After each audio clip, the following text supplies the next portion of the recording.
네, 한 주 만에 돌아왔습니다. 탑다운 이슈로 해외 주식을 짚어드리는 10분 해외 주식 탑다운 에디션. 오늘도 저와 강재현 연구원 함께 했습니다. 안녕하세요, 연구원님. 네, 안녕하세요. 네, 최근에 에너지와 관련된 이슈들이 굉장히 많이 좀 확대되고 있는 상황이에요. 그래서 네. 한국에서는 뭐 정유주부터 시작해서 태조 이방원, 뭐 태양광과 뭐 원전과 이런 관련된 에너지주들이 지금 주도주로 나선 상황이고, 또 이제 유가가 조금 빠진 듯하다가 다시 올라오고 있는 그런 상황입니다. 그리고 유럽의 에너지 대란까지 확대되는 그런 모습인데, 이런 거에 대해서 저희가 아무래도 고민을 하지 않을 수 없겠죠. 그렇죠. 네. 그러니까 어떻게 보면은 사실은 뭐 저희 같은 경우에 원래는 이제 특히나 원유 가격을 많이 쳐다보고 있었는데 결국은 경기가 안 좋아지면서 수요가 빠지면 이 원유 가격도 빠질 수밖에 없다. 뭐 과거에 항상 그랬기 때문에 그런 얘기를 드려왔었는데, 또 여기에다 지금 원유 관련해서도 공급난 이슈가 또 하나 막 더 얹어지고 있잖아요. 네. 중동 관련 어떤 지정학적 리스크도 그렇고. 그래서 이런 것들을 저희가 얘기를 해야지 앞으로 뭔가 주식시장에서의 주도주가 어떻게 될 것인지라든지, 아니면은 뭐 내지는 뭐 섹터나 스타일 쪽으로 어떻게 전략을 짜 나가야 되는지를 이야기할 수 있을 것 같아요. 네, 사실은 원유 같은 경우는 3분기 정도, 4분기 정도 됐을 때 수급 밸런스가 그래도 좀 맞아 돌아간다라고 하는 게 시장의 네. 좀 일반적인 생각이었죠. 맞죠. 근데 그래서 실제로 좀 유가가 좀 하락하고 있는 상황이고, 뭐 중국이나 유럽 쪽의 수요도 어느 정도 좀 둔화가 되다 보니까 그런 점 때문에 원유가 실제로 뭐 WTI 기준으로 $90 밑으로도 좀 내려왔었습니다. 네, 근데 맞습니다. 최근에 다시 올라가고 있는데, 이 현상에 대해서는 저희가 어떻게 약간 생각을 할 수 있을까요?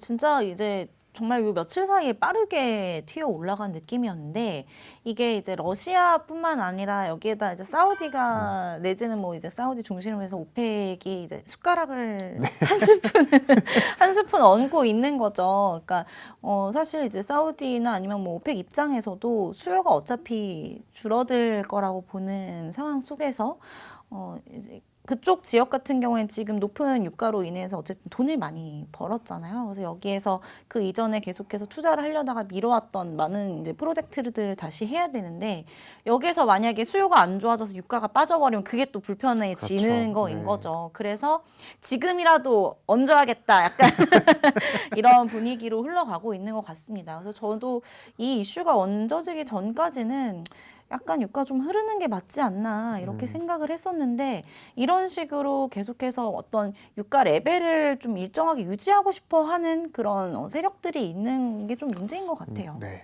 그러니까 사실은 이 경제적인 부분을 떠나서 정치적인 부분으로 접근을 하자면, 네. 말씀 주셨던 대로 중동 같은 경우는 사실은 가장 큰 무기죠.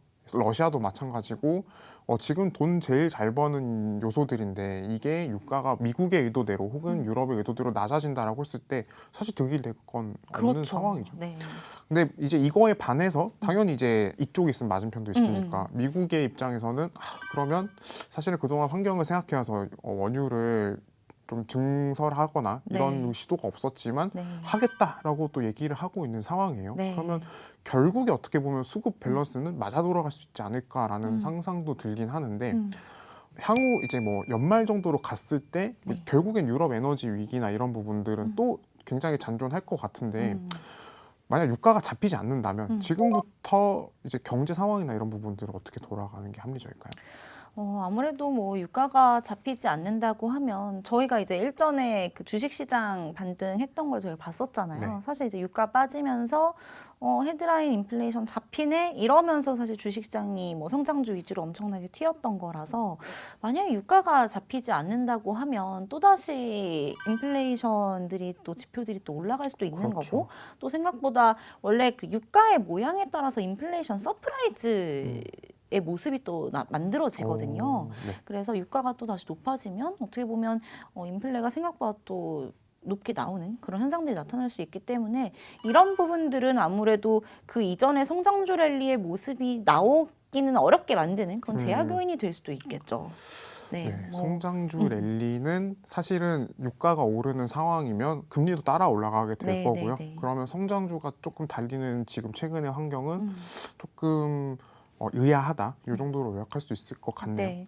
근데 생각해보니까 위원님께서 경제적인 영향에 대해서 물어봐 주셨네요. 네. 이 부분은 제가 지금 이제 넘긴 것 같은데 그 부분을 한번 설명 한번 해주시죠. 경제적인 부분이라 사실은 결국은 이 원유의 수급 상황이 그 연준과 그다음에 이제 많은 시장 참여자들의 입장에서는 결국에는 지금 인플레이션 문제 인식 자체를 공급층 요인이라고 인식하게 만드는 거라고 보여집니다. 근데 네네네. 이렇게 보여지는데 그동안 많은 시장에 좀 불리시하신 분들은 그런 얘기를 많이 했어요. 이게 공급은 결국 수요를 따라가게 되어 있다. 그러니까 자연적으로 가만히 두고 캐펙스 같은 걸 하게 두면은 결국에 이 물가는 잡힌다. 이런 인식을 많이 했었던 것 같은데 이게 이제 정치적인 이유들이나 뭐 공급 측 이슈들이 사실 이게 풀리대로 풀린다라는 건 어떻게 보면 되게 약간 합리적인 사람들의 생각일 수 있는 네, 거죠. 그렇죠. 네. 그러니까 사실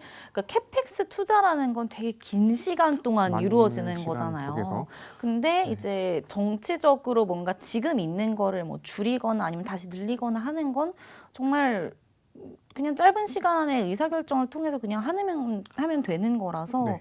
저희가 오히려 그러니까 뭐 캐펙스 투자를 통해서 공급이 늘어나는 건 정말 뭐 좀 한참 기다려야 되는 이슈가 되는 되게 걸 기다려야 거고요. 되는 이슈인데다가 약간 이런 생각도 할 수 있습니다. 그러니까 러시아나 그 중동의 입장에서는 가장 큰 경제적 부를 창출하는 무기인데 저희가 이제 친환경 트렌드가 최근에 좀 가속화가 되고 있다 네. 보니까 결국에는 석유의 헤게모니가 신재생으로 넘어간다는 얘기도 많잖아요. 그러면은 어떻게 보면 이 자원줄, 그러니까 뭔가 시간이 좀 한정적인 이 자원줄을 갖고 있는 이 국가들이 과연 순순히 공급을 내줄 것인가 그렇죠. 이런 생각도 같이 듭니다. 네, 사실 이게 어떻게 보면 제일 중요한 포인트가 될 네. 수도 있을 것 같아요. 그러니까 뭐 지금 기존의 그런 화석연료에 대한 헤게모니를 가지고 있었던 지역들은 약간 지금이니 지금밖에 없다. 이런 컨셉이 될 수밖에 없는 거잖아요. 엄청난 레버리지죠. 네. 그래서 사실 러시아가 이제 이 원유를 무기 삼아서 이제 우크라이나 침공을 들어간 것도 혹은 가스나 뭐 그렇게만큼 취약한 상황이니까 지금 이제 물가가 가뜩이나 올라온 상황에서 이걸 쥐고 굉장히 큰 협상 카드로 쓸 수 있기 때문에 네. 그런 부분이 가장 장기적인 리스크가 아닌가 싶습니다. 이렇게 보면은 이제 공급이 만약에 생각대로 안 따라준다라고 하면은 시장이 최근에 이제 반등을 시도하고 있는 과정 자체가 물거품이 될 가능성도 좀 있는 것 같아요. 어떻게 위원님은 시장에 대해서 약간 어떻게 생각하시는지? 네, 아무래도 그러니까 아까 전에 이제 뭐 성장주에 관련된 얘기들을 드렸지만 성장주 중심으로 해서 뭐 정말 그냥 물가가 낮아져서 뭔가 통화 정책이 풀릴 거야라는 기대로 이제 가는 랠리는 쉽지 않겠죠.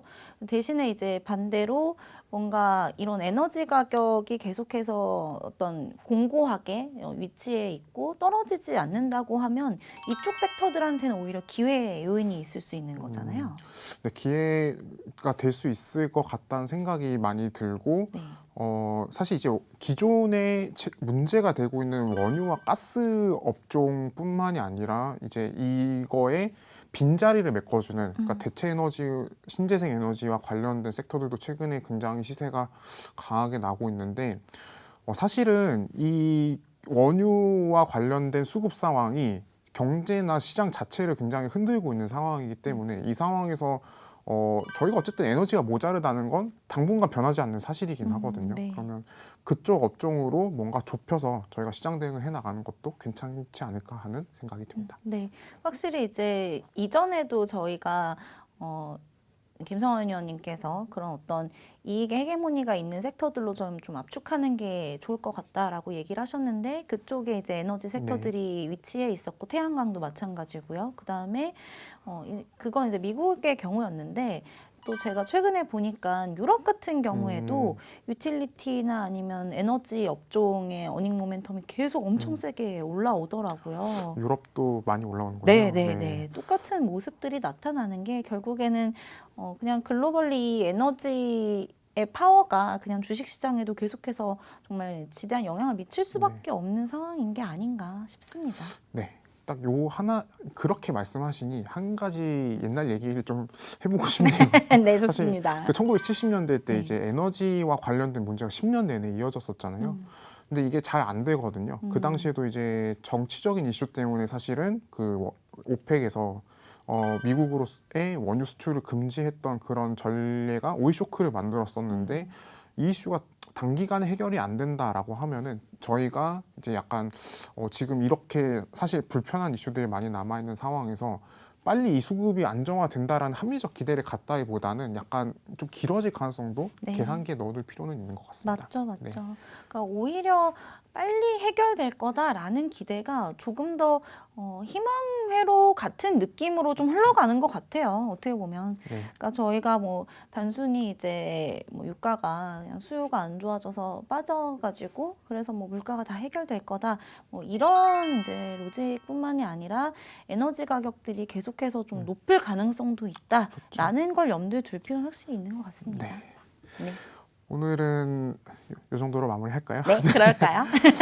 에너지와 관련된 얘기들 굉장히 사실 뭐 위기란 얘기도 굉장히 많고 우리나라뿐만이 아니라 세계 각국에 있는 많은 분들이 이제 에너지가 모자라서 고생을 하고 계신다는 뉴스를 보고 있는데 이런 사실은 상황을 보고 있으면은 좀 굉장히 안타까운 마음이 많이 들죠. 많이 들긴 하지만 이제 저희가 투자를 하는 입장에서는 받아들일 거는 좀 어쩔 수 없이 네. 약간 받아들여야 할 것 같고 다음부터는 그래도 좀 긍정적인 얘기를 드렸으면 좋겠네요. 네. 네, 저희 10분 해주식 오늘은 여기까지 하도록 하겠습니다. 다음 주에 또 새로운 얘기로 찾아뵐게요. 감사합니다. 감사합니다.